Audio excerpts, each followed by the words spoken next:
po ay ang tubig po kanina mga kapasibig ay andun lang. Pero ngayon po malapit ng tubig dito sa mga kabahayan. Ayan o. Ayan po ang tubig ngayon. Malaki na po ang alon ngayon. Kasi malaki po kasi ang tubig ngayon. Pataib. Pataib po ang tubig. Kaya ang tubig po dito yung lumalapit na dito.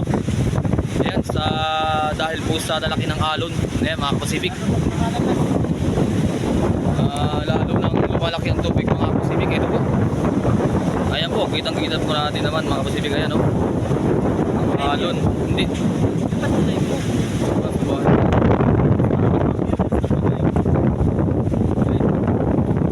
Ayan mga kapasibig. Halos po puro na dagat ito. Wala na po yung ating nakikita na mga buhangin.